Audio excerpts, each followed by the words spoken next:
ನಿಮ್ಮ ಮುಂದೆ ಹೇಳ್ತೀನಿ. ಒಂದು ಮುತ್ತಿನ ಕಥೆ ಅಂತ ಒಂದು ಸಿನಿಮಾದಲ್ಲಿ ನಾನು ಪಾತ್ರ ಮಾಡ್ತಾ ಇದ್ದೆ. ಉಡುಪಿಯಲ್ಲಿ ನಡೀತಾ ಇತ್ತು.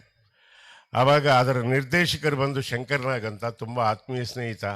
ಕ್ಯಾಮ್ರಾಮನ್ ಬಂದು ಗೌರಿಶಂಕರ್ ಅಂತ.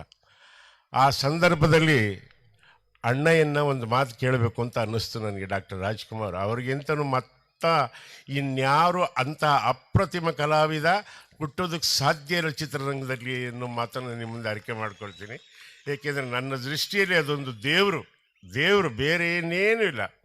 ಹಾಗಾಗಿ ಕೇಳಿದೆ, ಅಣ್ಣಯ್ಯ ಏನು ಗುರು ಅಂದರೆ ಯಾರು? ಅವರೊಂದು ಮಾತು ಹೇಳಿದ್ರು, ಕಂದ ಅದು ಹೇಳಿದ್ರೆ ಅರ್ಥ ಆಗಲ್ಲ ಕಂದ, ಅನುಭವಕ್ಕೆ ಬರಬೇಕು. ಅನುಭವಕ್ಕೆ ಬರ್ತಾ ಬರ್ತಾ ಗೊತ್ತಾಗುತ್ತೆ ಗುರು ಯಾರು ಅಂತ. ಹಾಗಾಗಿ ಒಂದು ಕೆಲಸ ಮಾಡು, ಒಳ್ಳೆ ಪ್ರಶ್ನೆ ಕೇಳಿದ್ಯಾ. ನಾನು ಇವತ್ತೇನಾದರೂ ಈ ಜಾಗದಲ್ಲಿದ್ದರೆ, ಇಷ್ಟು ಸಂತೋಷವಾಗಿದ್ದರೆ, ಇಂತಹ ಒಂದು ಕಾಯಕನ ನಾನು ಮಾಡ್ತಾಯಿದ್ದೀನಿ ಅಂದರೆ ಅದಕ್ಕೆ ನನ್ನ ಗುರುಗಳು ಕಾರಣ. ಆ ಗುರುಗಳು ಬೇರೆ ಯಾರೂ ಅಲ್ಲ, ಅವರೇ ಹುಬ್ಬಳ್ಳಿಯ ಸಿದ್ಧಾರೂಢರು ಅನ್ನೋ ಮಾತನ್ನು ಹೇಳೋದು. ಇದು ಅಣ್ಣಯ್ಯನ ಬಾಯಲ್ಲಿ ನಾನು ಪ್ರಮಾಣವಾಗಲೂ ಕೇಳಿರೋದು. ಆವಾಗ ಅವರ ಜೀವನ ಚರಿತ್ರೆ ಎಲ್ಲರೂ ಸಿಕ್ಕಿದ್ರೆ ಓದು ಅಂತಂದರು. 3 ರಿಂದ 4 ದಿವಸ ನನಗೆ ಕಾಲಾವಕಾಶ ಇತ್ತು.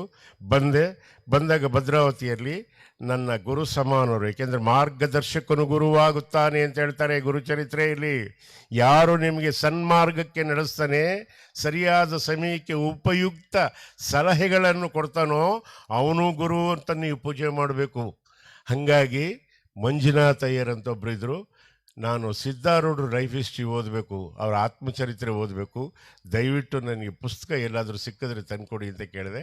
ಅವ್ರ ಲೈಬ್ರರಿಲಿ ಇದ್ದಂತ ತೆಗೆದು ನನ್ನ ಮುಂದುಗಡೆ ಇಟ್ಟರು. ಅದನ್ನು ಯಥಾವತ್ತು ಓದಿದೆ ಕೂತ್ಕೊಂಡು. ಓದಿದಾಗ ಏನಾಯಿತು, ನನಗೆ ರೋಮಾಂಚನ ಆಯಿತು. ಯಾವಾಗ ಹುಬ್ಬಳ್ಳಿಗೆ ಬಂದರೂ ಸಹಿತ ನಾನು ಹೋಗ್ತಾ ಇದ್ದಿದ್ದೆ 2 ಜಾಗಕ್ಕೆ. ಒಂದು ಸಿದ್ಧಾರೂಢರ ಗದ್ದಿಗೆ ಹೋಗಿ ಹಣೆ ಇಟ್ಟು ನಮಸ್ಕಾರ ಮಾಡಬೇಕು. ಇನ್ನೊಂದು ಮಹಾತಾಯಿ ಗಾನ ಗಂಧರ್ವೆ ಗಂಗೂಬಾಯಿ ಹಾನಗಲ್ ಅವ್ರ ಮನೆಗೆ ಹೋಗಬೇಕು. ಇಲ್ಲಾಂದರೆ ಜೀವನ ಪರಿಪೂರ್ಣ ಆಗಲ್ಲ ಅಂತ ಇವೆರಡನ್ನ ನಡೆಸ್ಕೊಂಬರ್ತಾ ಇದ್ದೆ. ಆ ಸಂದರ್ಭದಲ್ಲಿ ಹೋದಾಗ ಒಂದು ಸಾರಿ ಗಂಗಕ್ಕ ಒಂದು ಮಾತಾಡಿದರು, ತಮ್ಮ ನಾನು 8 ವರ್ಷದಾಕಿದ್ನ. ಆಗ ಅವ್ವ ಶಿವರಾತ್ರಿ ಹಬ್ಬಕ್ಕೆ ಮಠಕ್ಕೆ ಕರ್ಕೊಂಡು ಹೋಗಿದ್ಲು. ನಾವೆಲ್ಲ ಕುಂತಿದ್ವಾ, ಹೀಗೆ ಭಕ್ತ ಸಮೂಹ ಎಲ್ಲ ಸೇರಿತ್ತು. ಎಲ್ಲ ಕಡೆ ಮನೆಯಿಂದ ದೀಪಗಳು ಒಯ್ದಿದ್ವಾ. ಒಳ್ಳೆ ಹೆಂಗಿತ್ತು ಅಂದರೆ ಸಾಕ್ಷಾತ್ ಈಶ್ವರ ಕುಂತಂಗೆ ತಪ್ಪು ಕುಂತಿದ್ದು. ಭೀಮವ ತಾಯಿ ಬಂದು ಆರತಿ ಮಾಡ್ರಿ ಅಂತ ಕರೆದ್ರು. ಬಂದಾಕಿ ಆರತಿ ಮಾಡ್ತಾ ಇದ್ರು ತಮ್ಮ. ಕರ್ಪೂರದ ಉಂಡೆ ಅವ್ರ ತಲೆ ಮೇಲೆ ಬಿತ್ತು. ತಲೆ ಮೇಲೆ ಬಿದ್ದಿದ ತಕ್ಷಣ ಸಿದ್ಧಾರೂಢರಿಗೆ ಕೊಡೋದ್ರಂತೆ ಜೋರಾಗಿ. ಕೊಡಿದ ತಕ್ಷಣ ಭೀಮಮ್ಮ ತಾಯಿ ಹೇಳ್ತಾರಂತೆ, ಆರೂಢಾಗಿಯ ಅಂತ ತಿಳಿದಿದ್ನಲ್ಲೋ, ಈ ರೂಢಾಗಿಯ, ಇನ್ನು ನೀ ಆರೂಢ ಆಗಿಲ್ಲ, ನಿನಗೆದಕ್ಕೆ ಪೂಜೆ, ತಟ್ಟೆ ಎಸ್ತಾ ತಾಯಿ ಓದ್ಲಂತೆ. ಇದಾಗ 3 ವರ್ಷ ಆಗಿತ್ತು ತಮ್ಮ. ಆಗ ನನಗೆ 12 ವರ್ಷದಾಕಿ ಅದೇ ಶಿವರಾತ್ರಿ ಹಬ್ಬಕ್ಕೆ ನಮ್ಮ ಮೋಹನನ್ನು ಕರ್ಕೊಂಡು ಹೋಗಿದ್ಲು.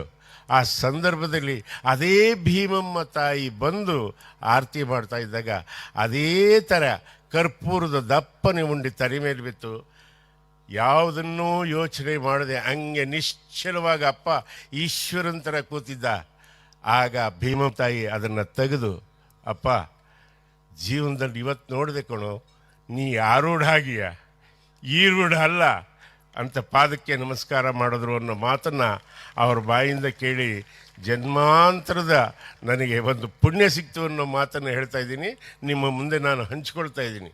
ಏಕೆಂದರೆ ಎಷ್ಟು ಶ್ರೇಷ್ಠ ಗುರುವಿರ್ತಾನೆ ಅಷ್ಟೇ ಶ್ರೇಷ್ಠ ಭಕ್ತರು ಇರ್ತಾರೆ ಅನ್ನೋದಕ್ಕೆ ಒಂದು ಸಣ್ಣ ಉದಾಹರಣೆ ನಿಮ್ಮ ಮುಂದೆ ಹೇಳೋದಕ್ಕೆ ಇಷ್ಟಪಡ್ತೀನಿ. ಮೊನ್ನೆ ತಾನೇ ಮಲ್ಲಿಕಾರ್ಜುನ ಸಿಂದಗಿ ಅಂತ ಅವರು ಬರೆದಿರೋ ಕತೆ ಇದು. ಅವರ ಆತ್ಮಚರಿತ್ರೆನ ಬರೆದಿದ್ದಕ್ಕೋಸ್ಕರ ಅವರಿಗೆ ಗೌರವ ಡಾಕ್ಟರೇಟ್ ಸಿಕ್ತು. ಹಾಗಾಗಿ ಆ ಪುಣ್ಯಾತ್ಮನಿಗೆ ಈ ವೇದಿಕೆ ಮೇಲಿಂದ ಒಂದು ನಮಸ್ಕಾರ ಸಮರ್ಪಣೆ ಮಾಡ್ತೀನಿ.